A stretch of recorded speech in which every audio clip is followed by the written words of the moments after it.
Okay, fuckers and fuckettes. What we doing today, you might not be able to see either one of us because I'm kind of sitting over here and Dennis is kind of sitting over there on that old Honda Dream, and I got me a bucket right here, so y'all don't like it, fuck you. But what we doing today is we talking about the different kinds of bikers. And I'm not talking about just these weekend motherfuckers that they've owned a Harley for 10 years and they've got 5,000 miles on it and call themselves a biker.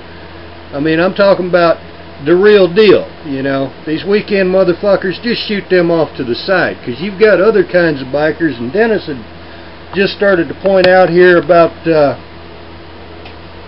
you got the scooter riders, and then you got dirt bike riders. But now the scooter riders and the real small bike riders in England back in the day, you know, they had what you call the mods and the rockers, and I think it was, I ain't sure, I might have it backwards, but wasn't it the mods that was on the scooters and the rockers were all on small bore Hondas and small bore Nortons and stuff? Right. Here in America, well, the queers are on scooters and the women are on scooters. A lot of queers on scooters. And a lot of fat black guys. You ever notice you see this big old butterball motherfucker? Yeah.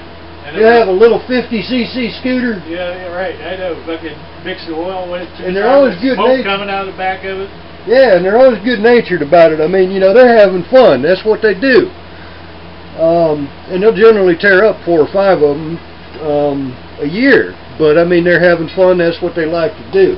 And those are the kind of bikers that we're talking about, is the people that are for real about it. That's what they do. That's what they like doing.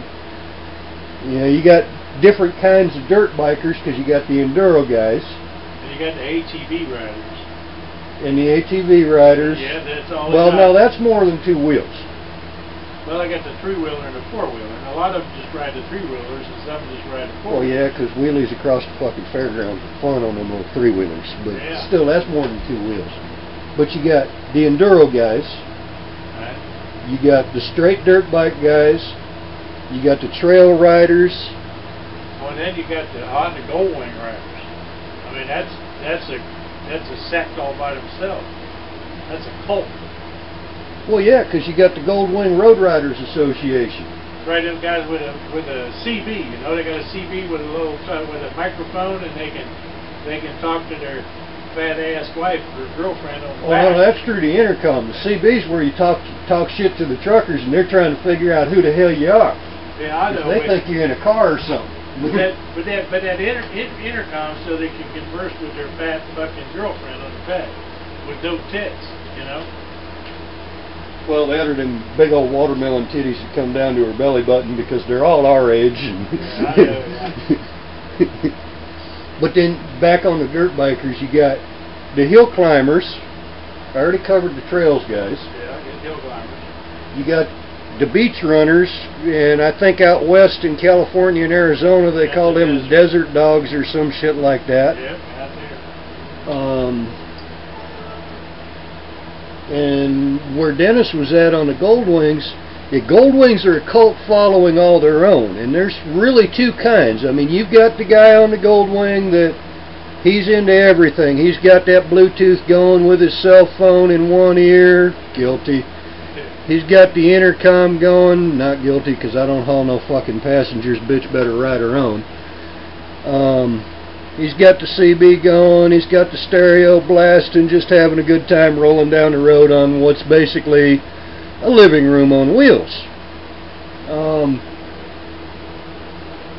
But in that tour bike class, there's different kinds of tour bike people, because you've got the guys on the Beamers, and I'm not talking about the sport tours, I'm talking about the big Beamer tours, and I'm talking about, you've got the guys, the Ventures and the Cavalcade seem to have their own following. Right, and the big Suzuki. That's the Cavalcade. Yeah. And then you've got the old school tour bike riders. You know, these guys are on Honda 750s and Suzuki GS 1100s, and they've got themselves a Windjammer fairing out there. They might have a stereo, but half the time it don't work. But they're having a good time doing what they're doing. What else we got? We got. Well, then you got your biker, your hog guys that that are got a set of colors on that got that set of extended forks out there that thinks it's an extension of the penis, Yeah, but we done showed them yesterday. The motorcycles do give me a hard on. I know, but most of those guys with those those extended forks ride those bikes because they got an inferiority complex to having a short penis. Well, you have them on Corvettes too. Yeah, I know. Yeah, they got a little you know who I'm giving shit on that one. Yeah, I know. And then you got who else? You got hey, you got the muscle bike guys. Well, the crotch rocket guys too. Oh yeah. Yeah, but crotch rockets and muscle bikes are two different schools. Yeah, that's right. Because you've got muscle bikes out there throwing 400 horsepower that are basically an old school naked bike, whether it's a Honda, Triumph, BSA, whatever. It's an old school naked bike. You got a gas tank and a fucking engine and two wheels, and that's about it. You might have a switch, but most of the time you're putting a wire together to start the sumbitch, because it's just like a muscle car, only it's a lot less weight, about the same horsepower, and two less wheels. And these guys are usually into acceleration. I mean, massive acceleration. But even like Dennis just mentioned, you got the crotch rocket guys. But there's two or three classes of crotch rockets, because you got the Street Fighter style crotch rockets where they've stripped off all the plastics and they're ready to go out and play some road rash, and that's what they do. It ain't no different than us fucking rednecks sitting here bashing beer bottles over our heads, and then drinking another beer with each other. These guys are road rashing, yeah, and it looks like road rage or some shit, but they're having fun. It's just what they do. Cafe riders too, with the clip-ons and the naked bike. Yeah, but the cafe riders, I mean, they're usually half legit. I mean, yeah, that's true. Yeah. They're not out to hurt each other. That's cross-country running right there. And a lot of the crotch rocket guys, I heard those cafe riders got big dicks too. Dennis, that cigar right there, them Cuban cigars, they must have marijuana in them, and it must be some good shit. But,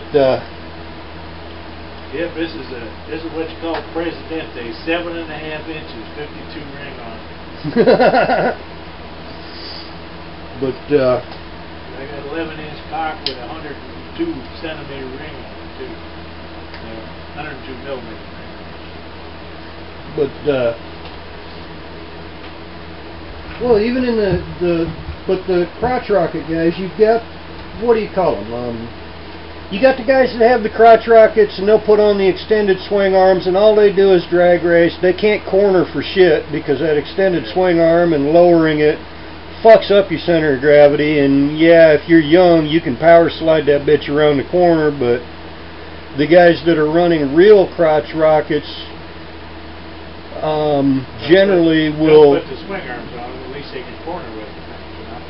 Well, they'll leave the swing arms off, beef up the engine, and generally set them up for actual handling. I mean, put a big tire on the back so they'll roll over and corner good. Yeah, but a curvy tire, not that drag slip shit. Yeah, round tire, yeah. And then you got the crotch rocket guys. I kind of favor these ones where they've taken F1 and GP bikes and they've either made a replica or they've taken the real thing and brought it back to street legal. And they're generally they're the guys that are doing the backroads runs. The bikes really they handle well, they handle precise. I mean, my little toy in there, I can take residential street corners at 35, 40 miles an hour. I'm not even going to slide that back wheel. I might drag a foot peg or my boot, but that's what she's meant to do, is corner, handle really well, and still accelerate from hell. I mean,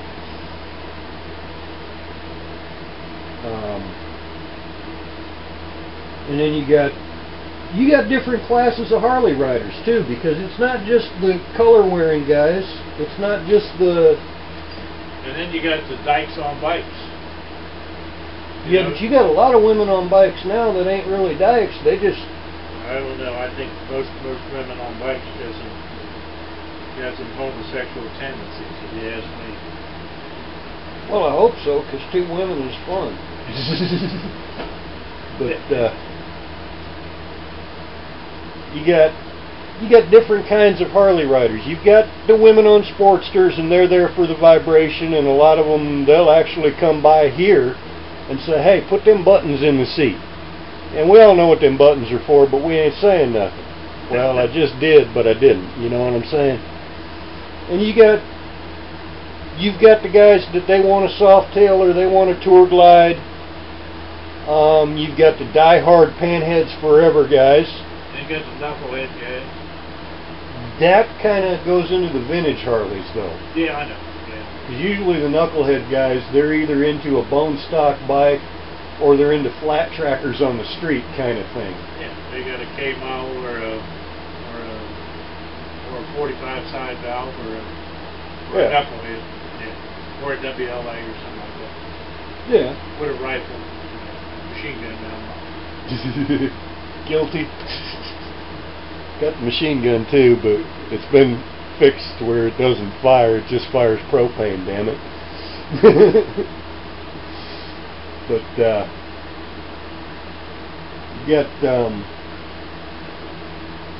you got your classic Harley riders. Now that's not really the vintage guys, and these guys generally really ride them. They'll have a bike that they've spent a winter or 2 building up, and they've built it up to suit their taste, their size. You get $3,000 or $4,000 of the chrome on it. Yeah, yeah. In the winter time, they send the parts out and get them re-chromed. Yeah, but they're really riding them. I mean, they're not like the weekend motherfuckers. They're actually building them, working on them. They're not riding a hardtail. They got suspension on the back. And, yeah. I would say those guys are okay. I mean, they're sure about their masculinity. You know? Well, yeah, sure about their masculinity, and they know their equipment. I mean, they know what they're going to have to stop and tighten down, what they're going to have to fuck with, and. But you know the guys that those biker dudes with the colors on the back and the Vietnam Brethren and all this other bullshit. Shit, I was in Vietnam. You were shot in fucking Afghanistan. We ain't wearing no goddamn colors that say that we were there. Well, I do get that disabled veteran plate. Well, yeah. Well, I get disabled veteran too, but because it's cheaper. That's the only reason I. Yeah, I mean the plate's free. Yeah. But and then you got the Triumphant Norton riders, and these guys generally don't really actually ride other than on show day, but you've got a few of them that really do. Generally the few that do, they're not on the 850 Commando, they're on the 750 Commando, so they don't crack their cases. Or they're on old 650 Bonnevilles, or they're on Rockets. And a few of them got BSAs in the garage. Generally, those guys will have 4 or 5 bikes that they're working on, and they're really riding, but they're not riding any one particular bike. I mean, they're more like me. They believe that anyone can ride a fucking Harley. Real men ride any goddamn thing. That's right. Then you got the moped crowd. You got you leaving them out. The what? The moped. Oh yeah, yeah. Well, yeah. You got your moped. Those are girls and sort of real girly guys, young ones. Yeah, generally, if you see a dude on a moped, he's either lighting the loafers or he's broke ass white trash like the rest of us, and that's what he could afford. Using it to go down to Walgreens to get his prescription. Yeah. And then you got public to get a couple of things, groceries or something. You've got a lot of vintage Japanese riders. These guys are mostly our age. That these are the bikes that they grew up with, and they're old enough that they've been divorced. Their wife moved out, and they can have a motorcycle again. And they want what they had. They've looked at all these new plastic pieces of shit and tried a few of them, and I got an old CB750 or CB500 or CB550, Suzuki 600, 650. and it goes further back than that. I mean, like the Honda Dream there. Honda That thing Dream, right there is worth more than a brand new motorcycle, right, just because it tweaks something in the back of people's mind. You know, like those vintage Bucko pads on it. Yeah. Yeah, 6-port system.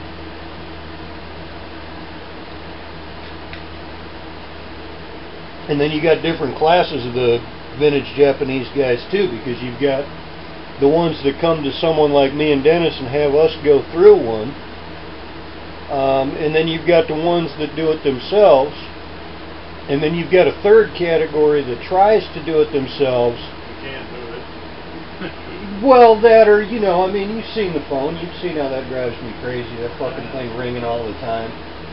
You know, they'll call and ask advice, or they'll come over, and I don't mind them coming over. I don't mind that a bit, because I'd rather show them how to do it than do it for them. Of course, if they're dumb enough to have me do it for them, I'll take their money, do it, and do it right. But I'm not going to skimp on parts just because they're a broke motherfucker. They better have the money to buy their own damn parts. And Dennis is the same way. If you ask Dennis to build you up a bike, you better not only have the money for parts. He ain't like me. He ain't gonna let you slide on his time. He's gonna nail you for that $125 an hour, and it's worth every penny. I'm lucky I could make $10 an hour after putting it on, but that's beside the point. Yeah, but here lately, all you've been doing is just engines and stuff. You know, you've been doing like I do and just telling them, don't worry about it. You know, and on that 305 engine, that time I fucking finished with it, I had 150 hours in it. Now, if I do the next one, I probably can do it in 50. Well, yeah. You know, it just and then the money comes out right. But I just haven't done it since I was in college, and I got out of college in 1972. So. Now, just for background, he used to race with Dick Clampett up in Ohio. And I'm pretty sure around on the laps he's beat Mr. Clampett a few times. But Dennis wasn't in it for the points, he was in it for the fun.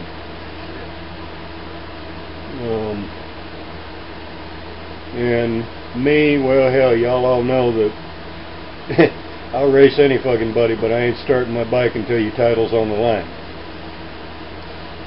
And that raises another class of bikers, because you've got the street racers, and most of us, I mean, the younger kids, they're still doing it on the streets because they don't know no better, but most of us are doing it on private property where, you know, it's $10 and $20 bets, $50 bets, just fucking around. You're lucky if you make back what you spent on gas and tire that night. And you got a lot of guys that, you know, like when I go up to the casino will hold the title. I love that shit because I don't have to chase some fucking kid down trying to get my goddamn title for my new bike that I just won. And vice versa. You know, I would never run from somebody. If I lose, I'm shutting it down right there. They can't say that I did nothing to the bike. I ain't going to blow the motor on purpose or nothing like that. But, you know, you got a lot of the street racer kids that don't have any honor yet. They haven't learned that do the honorable thing. You know, they get kind of pissed if they're losing their bike, and they'll blow the motor on purpose or fuck up the tranny, jamming it down to third or some shit. But yeah, big deal. We all had the same thing when we were kids, I guess. I never did none of that shit. I was always honorable about it. But the street racer kiddies fall into a couple of different classes, because you've got the cross-country runners and you've got the quarter-mile runners up at the casinos and at various private property truck warehouses and stuff. Yeah, well, yeah, I said the ones about that are actually doing it on the streets, and that's just because they haven't learned that there's ways to do it without breaking any laws. Yeah. You know, and they're young enough, they don't care. You know, they think they're, you know, invulnerable and yeah, and they don't understand that just because that cop's got to break pursuit after a half mile doesn't mean that they won't be waiting on you at the house to hand you the ticket.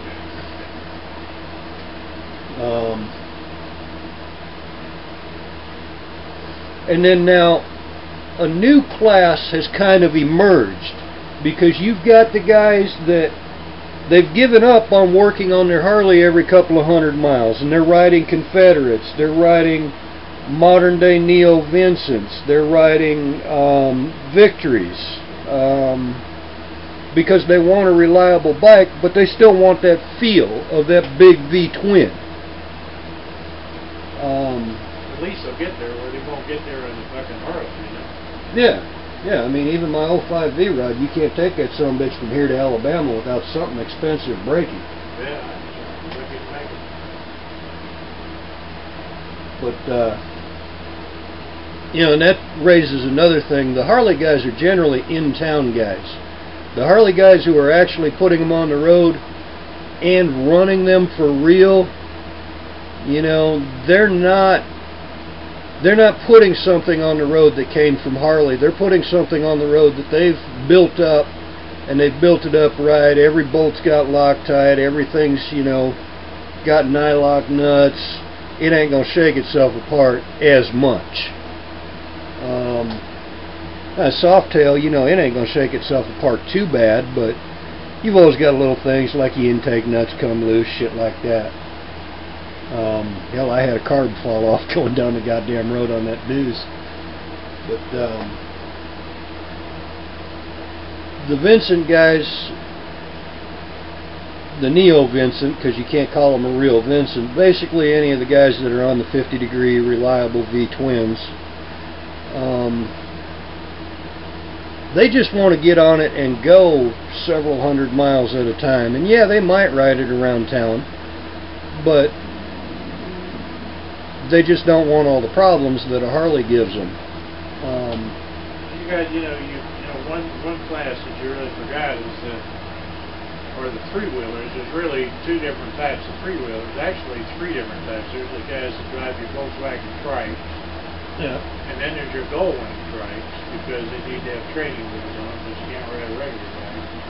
And then you got the guys that run the Russian bikes, the Urals. The Urals and the Neppers and the Chenyangs, and yeah.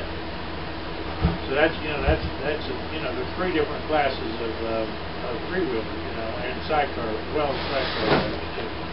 Yeah. You know. So a lot of the sidecar riders, like, they take their dogs with them, you know.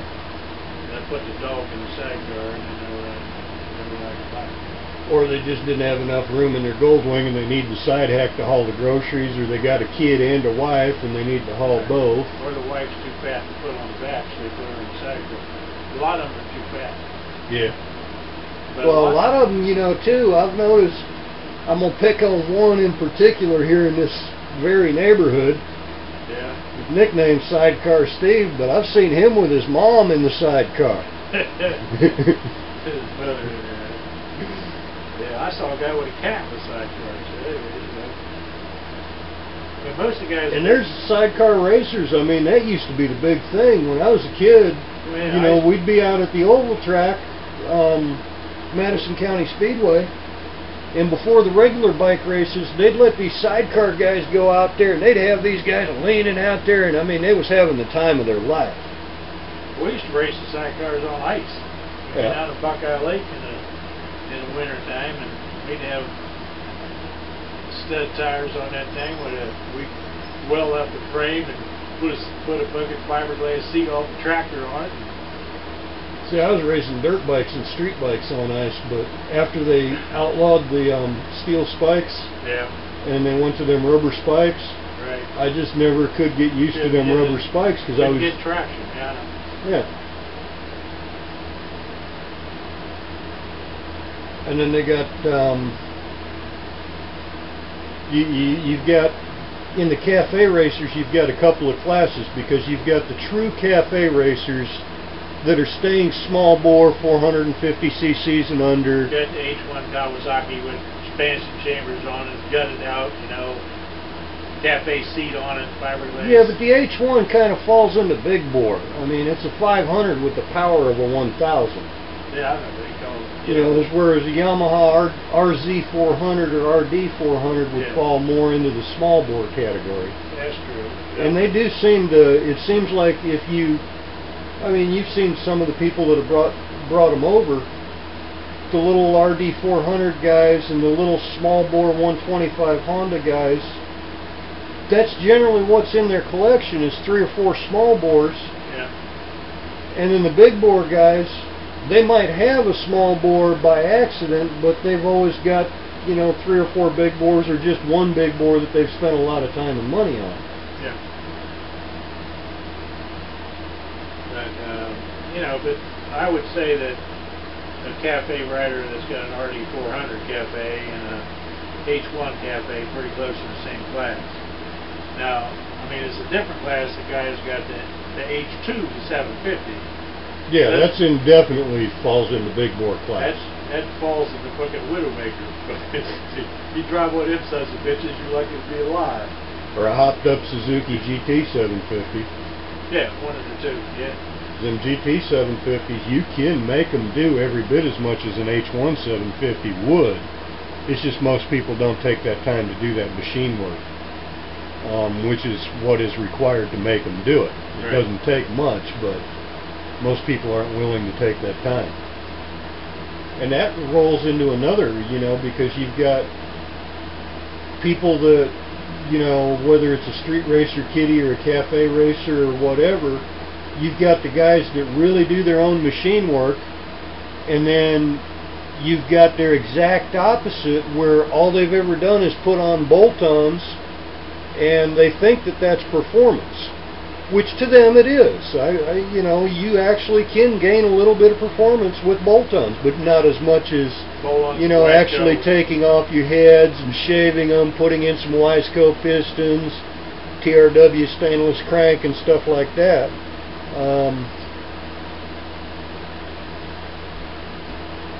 You know, and then you've got the strictly two-stroke guys. There's the H1s, the GT 750s, the RD400s. The Honda NS 500s. Kenny Roberts replicas. Yeah. That's a good bike too.